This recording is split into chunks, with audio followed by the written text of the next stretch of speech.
Yeah. So just tell us a little bit about the ship's chandler business. Well, the ship's chandler business would be what you call. We would have started here in about 1960, and then Mr. Hughes used to supply the ships. He died then shortly around them years, and he gave me the business, which I ran with my brothers. That was it. And I still, three of the brothers have died, and one of them is left with myself. He doesn't do anything with the ships, and I still carry on the business, that kind of thing. But could you explain what it is? Because some people watching this wouldn't have a clue what ship's chandler is. Well, ship's chandler is supplying provisions, and it's supplying provisions and bonded stores. That's drink, tax-free to the ships. It still goes on today. You can contact the customs. They verify it. They check everything. That's you can supply them. You can supply them from anything. Anything you can supply them from. They can look for, a ship can look for anything. It can be just out of the blue. And that's the way it went on. Like that's so the way. They supply food, drink, whatever they need. Whatever they needed, yeah. Clothes, like that. Yeah, everything. You would have get occasions where they would apply, look for clothes, especially in the winter time. They would look for clothes. But there was 5 of us in it. 5 brothers worked, and as I said to you, 3 of them died, and the other brother doesn't do anything with them at the moment. Anyway, he doesn't, and I do the business as it is. And in the early 60s now, when you started, I mean, I presume the docks was very busy. It was very busy, very, very busy. What kind of trade was going on? There was every kind of trade. There was sugar, a lot of sugar coming in. There was lots of everything there. That came in. There was steel, timber, whatever you like. Sugar came from North America or somewhere. I don't know where it came from, but there was lots of that. Then there was a situation where there was a lot of stuff went out. A lot of the likes of sugar. There was peat moss. There was butter. There was milk powder. There was quite an amazing amount of stuff. Sorry. Yeah. And obviously live cattle. But that came around 1970, around 1968. They started shipping from the berth at the Reginald's Tower. That's where they started. The first shipment started going out from. And they were shipping in different places from that. Then they went to where the Western was, after Coliseum, and then they went to across the road from the post office. It was hard work. It was very hard work. You mentioned the Coliseum. That was the cinema. Yeah, across the road from the cinema. Okay, behind the Tower. Yeah, that's right. That's where the Lairage actually was. Beside the Tower Hotel, there was the old Coliseum. There was Lairage there. It was Hartley's yard. But then you know where the docks is then off of that. This house is built there now, I think, haven't they? Yes. That was part of it there. That it was hard work. That was it. That was the situation. And do you know the sailors? They'd all stay on the ships? They would all stay on the ship because they were all working, because the cattle were going in and the cattle had to be penned. The dockers would help them a lot. They'd more or less tell you what the situation with the dockers was. But they had to work, like the hay was coming in. That was being loaded as well, like, you know what I mean? But not just the cattle boats, but the other ships, like, would you ever have dockers staying over, sailors staying over and work? Would you ever have sailors staying? Yeah, there used to be a seaman's mission or a place down I do, yeah. What was that for? Now, I tell you, he'd be in nearly every day with me. And it's a pity you don't interview him, because he'd give you a great insight into it. What was it for? Well, that's what it was for. The seamen would go ashore that would want to ring home their parents or whoever they were, their wives or children in the night time.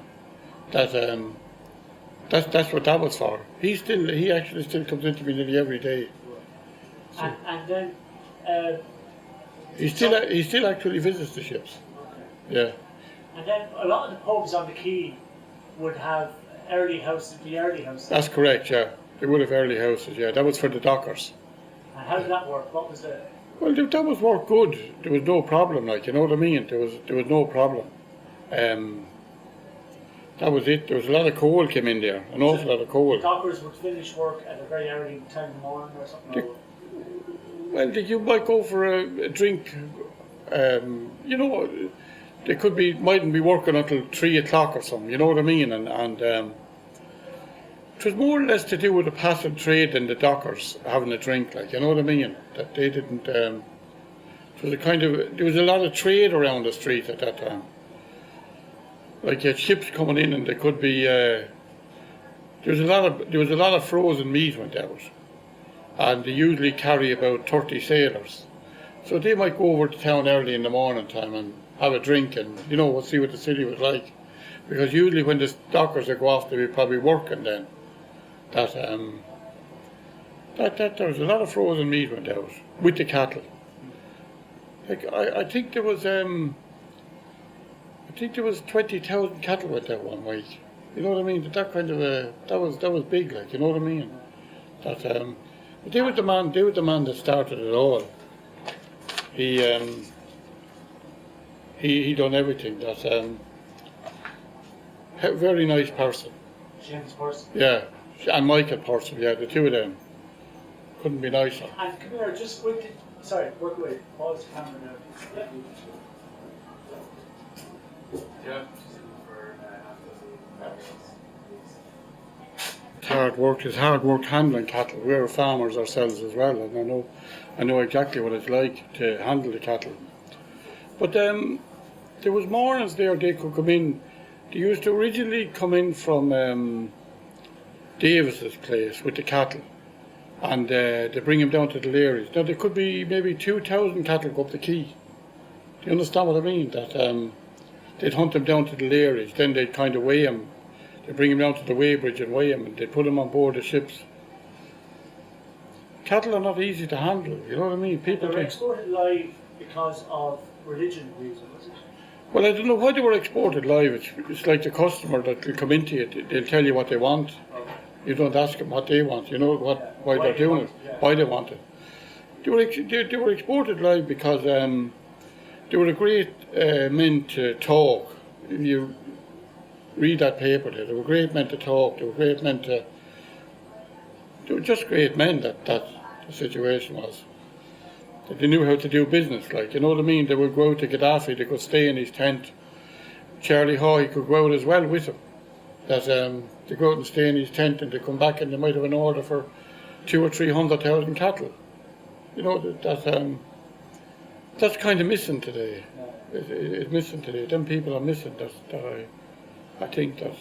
Well, I think Don Meats are still doing it, but it's all frozen cattle. You know, it's frozen meat. Yeah, I can't say that. I can't say that. But tell me, just in relation to dockers, I mean, would you have known a lot of the dockers? I would have known them to see him. Okay. I would have known them to see him, like, you know what I mean? I'm just showing you a picture there. There's some of them there. There's the back of them, who they are. The back of the picture is who they are. Okay, and would you know? Well, it's on the back of the picture who they are. Taff Halligan, Inky. Is it Taff Halligan? Is it Taff? Yeah. Taff Halligan. Inky Goulden. Jock Collins. Doc Collins, Doc yeah, Collins. and Dowser Callahan. Okay. Yeah. And I mean, you were saying it was really hard work. It was hard work. The coal was hard work as well. You know what I mean? At the start, they used to have to shovel the coal into kind of big steel buckets. The grabs, I don't think, were there then. You know what I mean? The grabs only kind of came later. That wasn't easy. That wasn't easy. And I'd say it was dangerous work as well. But your all work is dangerous, like, you know what I mean? There couldn't be anything more dangerous than the cattle. You know what I mean? That they're very dangerous. That the sugar boats used to come in there pretty often as well. They come in from the West Indies with the sugar, but they were big ships. You know what I mean? And would there ever be accidents? Can you remember accidents happening then? I don't ever really remember accidents now. They were always kind of safety conscious, if you like to put it. Matt Casson would run the coal ships and the sugar ships, and Clyde Shipping would run mostly the cattle ships. You know that there was two stevedores at the time. There was Matt Casson. He was down beside the Bridge Hotel, and then there was Clyde Shipping Company, and then there was Palgrave Murphy's that they used to use the containers. Who would be a man there you talk to there, and that there it would be Seamus Healy. He would have worked for Palgrave. He would have worked for the container ships when they were at this side. And because Waterford had this big connection with the docks and all that kind of stuff, it kind of made it a bit more cosmopolitan than, we say, other towns around Ireland. You know, like, it was always coming and going. Well, there was always business where there were ships. Like, yeah, ships were coming, there were business, and they stored up going. They were always going, as I said to you, sugar ships were going to back to the West Indies. You had cattle ships continuously going to Libya. The meat ships would go maybe further. They could go to anywhere. You know what I mean? That they weren't confined to Libya at all. But I mean, I don't want you to go into detail on this, but there would always be illegal activities going on the docks as well. I never seen anything. No, but you know what I mean. That like I don't want you to say anything, but I you know what I'm saying. It made Waterford a bit more kind of colourful. Yeah, well, I never really seen that, and everything, as I said, it was run very efficient. You know that. And what about? I mean, would there be, you know, with the dockers, would there be kind of the same families? You know, they would be, yeah. A lot of them would be the same families that work. But there's a lot of dockers in it now. You know what I mean? There's a lot of dockers in it. That's a lot of them are dead now. But you wouldn't know from week to week if you had work, would you?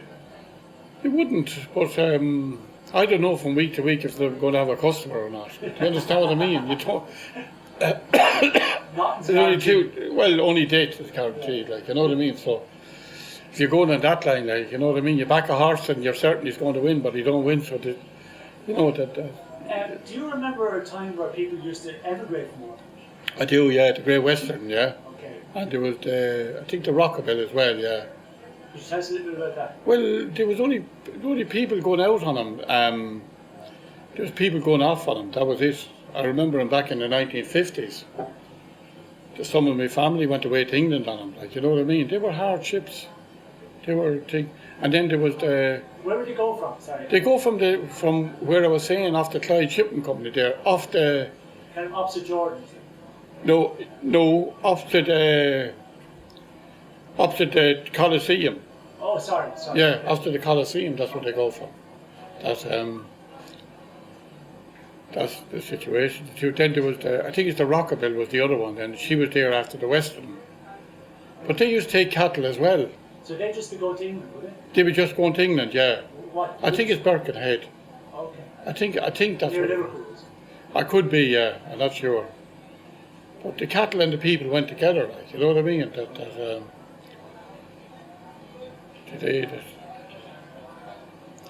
that was all the time. You know, dockers is hard life. It's not an easy life, like, you know what I mean. Yeah. And would it make you very sad now to look at the docks? Well, I work down below, like, you know what I mean. If you said to me you work up in the shop up the street there, I would like to be back here, but I would still go up and work up there, like, you know what I mean. People are very nice on the docks as well. They're very genuine. You know what I mean. That people I know are very genuine. We used to work in Ross as well. We still do. I still do. That they're nice people as well. Stafford Shipping. Yeah. They're good people as well. No, but I'm just saying it's just the way we see how quiet the docks is now in comparison to 1960 or. You know, like there's very little shipping happening there now. It's only down the containers. Yeah, but you must be realistic. If you were to, the cattle used to be at the Matt Castle Wharf, say. They used to be, just say they were loaded at the Matt Castle Wharf. You know what I'm speaking about? If you load them at the Matt Castle Wharf, how would you get across in the traffic? Be realistic. You know what I mean? To take maybe, you have to come over and weigh them. They used to weigh down below at off Shaw's. You know what I mean? Yeah. There was a bullock that ran out of it, one got out of it, but they ran into Shaw's, jumped through the window. But like, how do you, you know, how do you cope? It's all changed. Yeah, time has changed. Like, you know what I mean? You couldn't get to Ferrybank in a lorry now. It would take you 2 hours. See, that shipping is gone then. You know what I mean? That you couldn't take it. That. And how the only way you're in the butcher business now? Yeah. How did that happen? Was that just a family thing? Or? Yeah, that's right. Yeah, my brother was butchering, and then we opened a shop here in 1960. That's the shop down the street there. We opened that in 1960, and the five of us went working there. And from there, then that's the way things are. And have you noticed people eating different meats over the years? I wouldn't notice people differently because for the simple reason is that when we came to town in 1960, this is an extraordinary thing that no one looks at. Every shop here in the street, there was people, families living over. I mean families. Now, I think Mickey Griffin was the last person to die in Waterford City. There's no one in Micah Street, there's no one in Barrack Street, there's no one in the Knoxdown New Street, there's no one anywhere. That was the difference, you know, that was... Families lived over shops. Families lived over shops, the street had people, Waterford had people. Now they have got no one, you know what I mean, there's nobody. That every shop family lived over it, and that was the way that life went on. But now, there's no one lives, there's nobody. How they call it Waterford City when you have no one living in it. And was your family involved in the horse? Still are. Okay. Tell us a little bit about that. Where was your stables? The stables were originally in the manor. Then my father moved out to Lacken, and then we were born, and then we got farms of our own, place of our own. So we're stabled out in Moonamine underneath the airport. We run mostly half-breds, half-bred horses, ponies. We'll be down in Mill Street competing in the ponies. This year, every year we go competing, we're competing with horses. Only for the English people in the English market. I think the whole horse industry would be finished, and we sell a lot of horses to England. A lot of people buy it, they give you good money. You know what I mean? That there'll be a sales in Goresbridge the 7th of September, around that date, maybe the 7th to 10th. There'll be 4 or 5 days sale there. We'll have horses there like we always do have.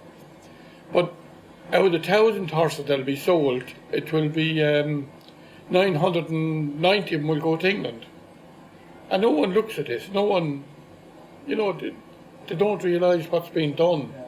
You know, this is just, it's a huge industry that no one looks at. You know what I mean? Was a relation of yours, you know the stables that used to be in Stephen Street behind the That's school? correct, yeah. I have actually a picture of that. Were they relations? They were, yeah.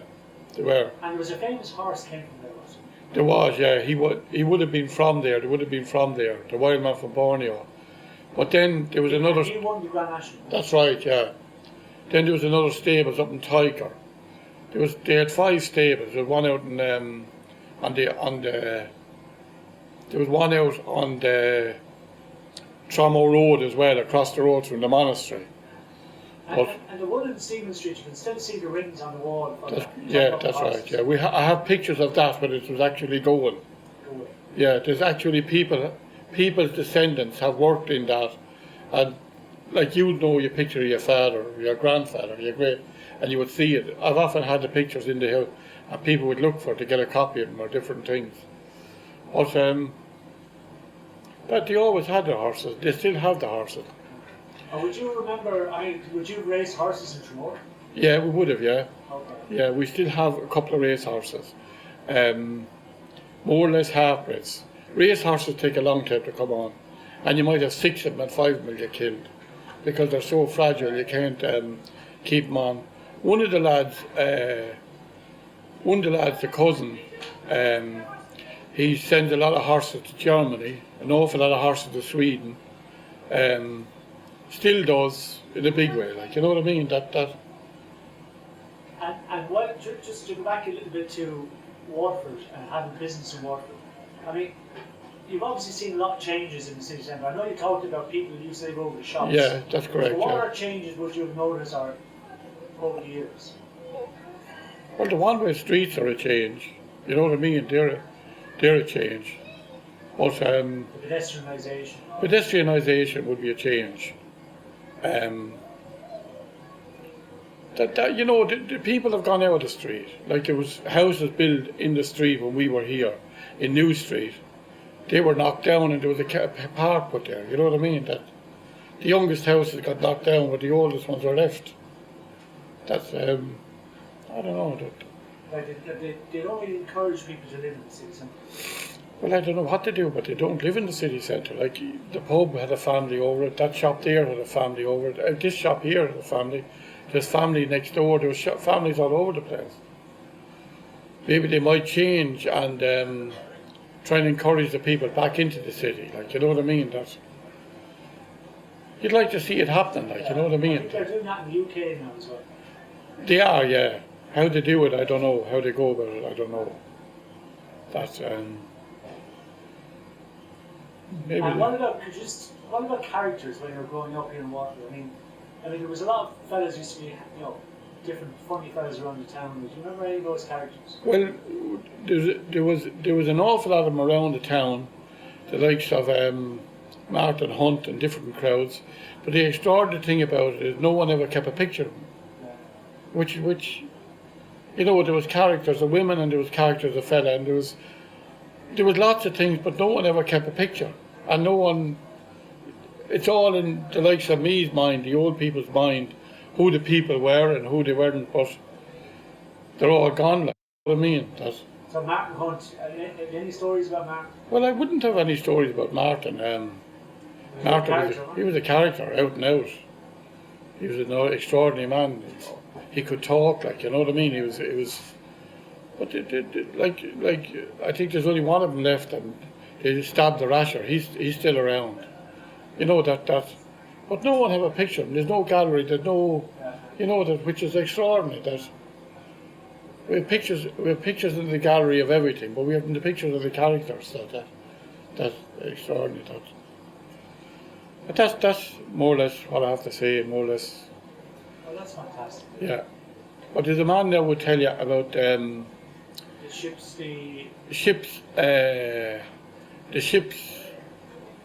The hospital. Oh, geez, I know, because they often ask me. I know. It's not the Stella Maris thing. Yeah, it's Stella Maris. Stella Maris thing. He actually got a medal there about a year ago for the work he does on the ships. Did he look after the sailors that were stuck in the ship for a long time in Waterford? Remember there was a ship came into Waterford and they hadn't paid the wages and do you remember that story? Oh, there's lots of stories like that. Yeah. You know what I mean? Like, there's fellas here who don't pay the staff wages. You know what I mean? There's lots of wages like that. There's lots of things like that. Yeah, the ships, the business would close and the workers won't get paid or all that kind of stuff. I suppose it's not unusual. What? It's not unusual. Not unusual. It does happen. Like, you know what I mean? Well, Tosh, thanks a million for your time. Yeah. And if we can, would you mind bringing in that picture of the horse, the famous one? Yeah, I will if I have one at home. I will if I can get one at home. I think I have one. This is the horse that won the Grand National. Yeah. I mean, it was about 100 years ago. It was exactly 100 years ago. It's extraordinary that people still talk about it. You know what I mean? It's like someone winning the Olympics. Yeah, that's right. It's once in a lifetime. Yeah, once in a lifetime that we'll see it. You know that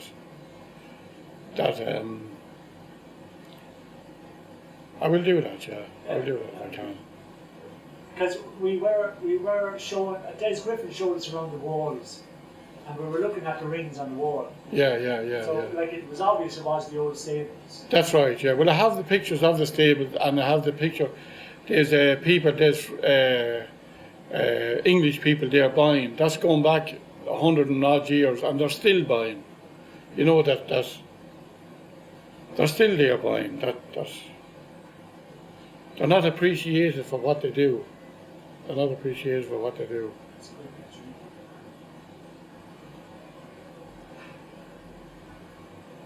Who took the picture at Woodville?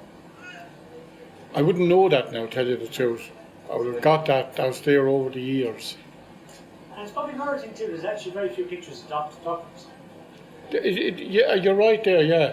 Of the things that ever happened. As I said to you, they're only in our mind that them things are there. And there's a fifth man there too, see over the shoulder. Yeah. I would know his face as well. I would know all their faces. But who the fifth man is, I don't know. That's the jute they're loading there on the thing. Oh, right, from the That's jute factory. jute factory, yeah. That's for the jute factory. Oh, coming in. Oh, Yeah. yeah. Would that be coming in from India? Is it? I would imagine Pakistan or something like that.